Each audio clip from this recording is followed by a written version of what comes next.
What's going on, guys? I'm Tommy and I'm coming at you with an action figure review. Today I'm going to be reviewing Hasbro The Black Series Mon Calamari Halloween Edition. This year's wave of Hasbro's Halloween Edition figure line has some really clever plays on some classic monster characters from old horror movies, and this one might be my favorite of the bunch. The Halloween edition of the Mon Calamari is a Walmart exclusive here in the US for 2026. I did pick this up on an in-stock order through Walmart's app. The official listing hasn't been updated to give the real name and official promo shots as of the making of this review, so if you're looking for the order link, check it out in the Blitz Transmissions Discord, link in the description below. The Mon Calamari comes in the standard shaped box for the Black Series in 2026. However, the packaging itself has a really cool Halloween twist. On the front of the box, you can see our Black Series logo at the top with an orange outline as opposed to a gray one, and then where we would usually have just a drab color, we have some nice Halloween patterning. On the front of the box, this includes some TIE Fighters, some Death Star 2s, and you can see some Stormtrooper helmets and some Darth Vader skeleton heads peeking out. We do have a nice big plastic window showing you the figure, his companion, and his accessory. Down below that, we have a nice oozing banner with the name of the character in a fun Halloween type text, and then we have some logos and legalese at the bottom. On this side of the packaging, we have where we would usually get the mural art for the character, a really cool illustration of this Mon Calamari. You can see that wraparound banner down below, as well as the character's name once again. Then on the back of the box, we have the same mural image we saw on the side of the box, except you get to see a little bit more of it. It's also blown up a bit. You see the Black Series logo and a generic bio in about 1,000 different languages. This bio reads, "Celebrate the season with specially designed Star Wars figures from the Black Series." Then below that, we have the character name, we have our wraparound banner, and our legalese. Guys, please don't feed this action figure to your babies. Then on this side of the box, we have some more of that really cool Halloween print with some lightning bolts and some cobwebs in there this time too. We have our oozing banner wrapping around yet again with our Black Series logo. We have some legalese on the bottom of the box, and on the top we have a really cool illustration of all three of the characters from this year's Halloween wave, which are all apparently Walmart exclusives. So with that, that about wraps up the packaging, so let's get this guy opened and we'll check him out.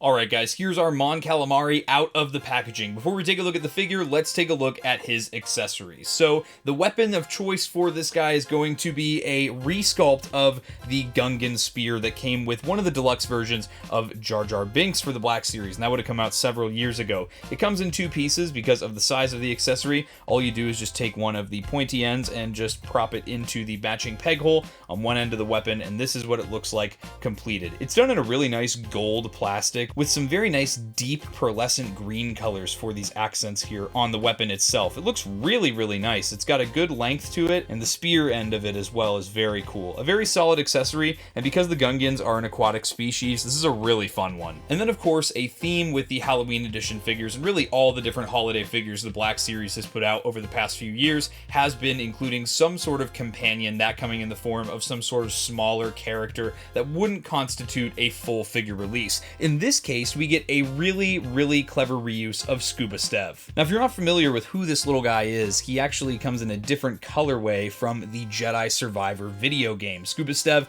is a really fun NPC, he's a very long-winded character, and you have to complete some side quests with him throughout the duration of the game. This version of Scuba Stev is themed like the creature from the Black Lagoon. If you haven't picked up, that's what this Mon Calamari is based off of as well, and I think that it's cool that they gave him a color palette to match. He's got some really nice detail here. You can see the clear plastic for his dome with the little starfish that's painted in a maroon color on top, and then we also have this really nice apparatus around him with this little harpoon weapon that does actually come off. You can even put this into his hand. It's not the best fit, but you can get it to work. And then of course, before I show you his limited articulation, you can also remove this apparatus completely, and I will show you can see some, I guess, barnacles that are also painted in that nice dark maroon color. And here he is in the flesh. He's got a nice matching skin tone to our our creature from the Black Lagoon, Mon Calamari. Just some basic detail. You can see the belt has some nice cartridges that are painted along it in a nice gunmetal color that does not translate to the back of the figure, though. Unfortunately, it just translates to the front, and you can see that other than sculpted detail, there's really no other painted detail added to this character. The only articulation that he has are some ball joints at the shoulders, so you can get him to kind of roll the shoulders. You can bring them up to maybe 30 degrees here, and you can swivel them a full 360 degrees. For a little companion character, this was a really fitting one to include with this release, and I'm really happy to get a reuse of the Scuba Stev mold. Now, taking a look at our Mon Calamari, this is a repaint of the previously released Admiral Akbar figure, which has come out, I think, 2 different times in the Black Series now. I do not own an Admiral Akbar from the Black Series in my collection, so I'll have nothing to compare it to. This will be my first time handling this figure sculpt. I think the biggest draw for this figure is how well they did on the painted detail here. I love that the eyes have a very bright, vibrant yellow with the nice big black pupils there, but you can see lots of almost like airbrushing detail. You can see it around the lips. You can see a different shade of it over by the eyes, like maybe he's Italian like me, and he's got circles around his eyes, right? And you can see just lots of that great sculpted detail. One thing Black Series does amazingly are its alien species. The sculpt work on them is just next level. You can see that he's got some sleeves which have some nice wrinkles and folds in the sculpt, and those go down to his fish-like arms here with some very nice flipper hands too. The right hand is made to hold an accessory, the left hand is more of an open idle hand. The most impressive detail on this figure, though, is of course the scales that this guy has on the front of his very thin rubbery plastic overlay that makes up his outer shirt, I guess I would call it. And this is just so sharply detailed. This is very well done, the way they printed this on here. You can see his scales all throughout and how it kind of fades into the scales for his belly. I really am impressed with this, and this is something that jumped out to me right away when I saw this figure first revealed. There's no detail to match on the back of the figure, but that is completely fine. This is a fun holiday release, and because it's a gimmick, because it's not a canon character in Star Wars, I love when they have fun with it. You can see on the belt, he's got some pale yellow paint apps for all the different, I don't know if I'd call these buckles or just,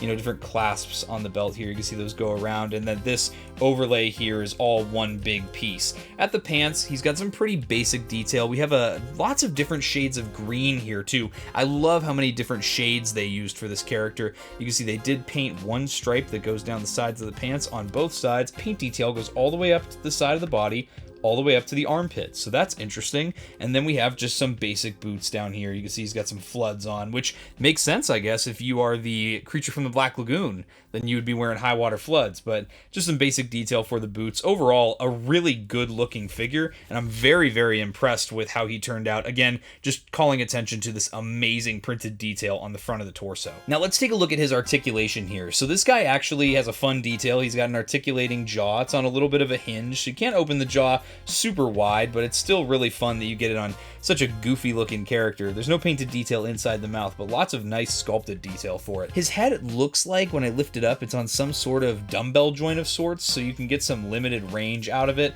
You can get this guy to not really look down at all, which is pretty accurate to the puppet, but when you make him look up, the jaw just opens. It's a really fun detail. You can't really make the head tilt or look left and right at all, but again, for this character, the way that the puppet is in the actual movie from Return of the Jedi, I think that the movement on this is actually accurate. As for the shoulders, he's got some nice butterfly joints that are built into the torso, so he can move those arms forward and back and get some really nice range both ways there. Then he has a hinge and swivel at the shoulder as well, so that hinge is going to get you well past that 90-degree mark, which is nice, and we also have a 360-degree swivel. At the elbows, we have a hinge and swivel there too, so the hinge is going to get you to about a 90-degree bend with a swivel at the top of the elbow. Then we have another hinge and swivel at the wrists, so the right hand is going to have the swivel with the horizontal hinge, and then the left hand will have exactly the same movement. Admiral Akbar has a ball joint at the waist, which is kind of limited by the way that this rubbery plastic overlay is shaped around the body. But Admiral Akbar doesn't really do much more than stand there and look around and yell in the movie, so having that lack of dynamic articulation doesn't really affect me with this release. Underneath the bottoms of this overlay, though, you can see there is a ball joint at the hip, which gives you some really nice range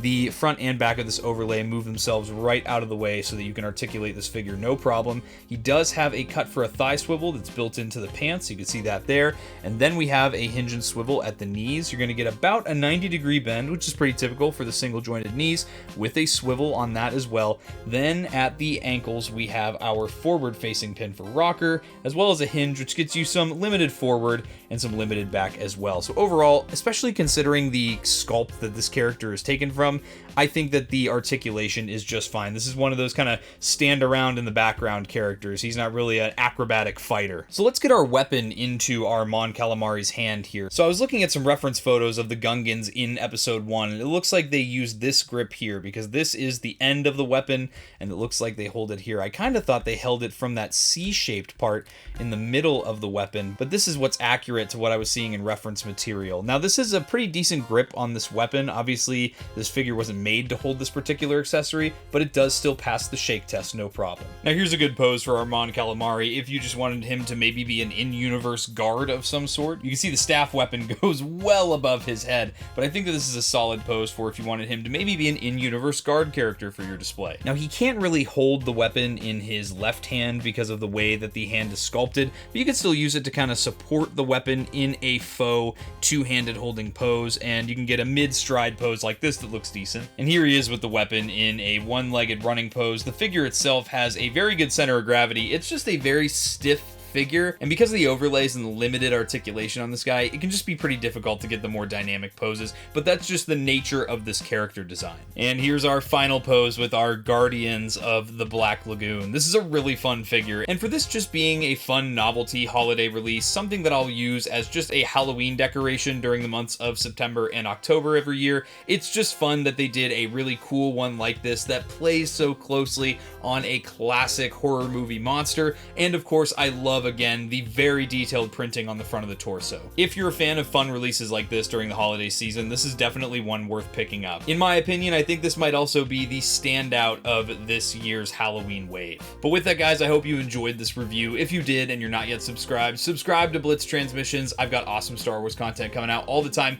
If you're an ARC Trooper in my Patreon, you would have seen this review early. If you'd like access to early content, access to monthly giveaways, and other awesome benefits, check out the link to my Patreon in the description below. If you're just a fan of the reviews I do on YouTube, or you want to support the YouTube channel more directly, check out my YouTube channel membership, Rancor Battalion. For just 99 cents a month, you get exclusive stickers, exclusive badges, priority replies in the comment section, and other benefits as well for just 99 cents a month. If you want some merch, if you want to join the Discord, or check out any of my other social media, links can be found in the description below. That's all for this review. I'll catch you for the next one, and as always, may the Force be with you. Breaking off all units, fire at will. 1-2, pick your targets. Too many, Captain. Watch your stabilizer, Gold 6. Anybody cover me. I got 2 vultures on my tail. You've got to hold them here. Watch your left. I can't shake them. I'm hit. I'm hit. Where's our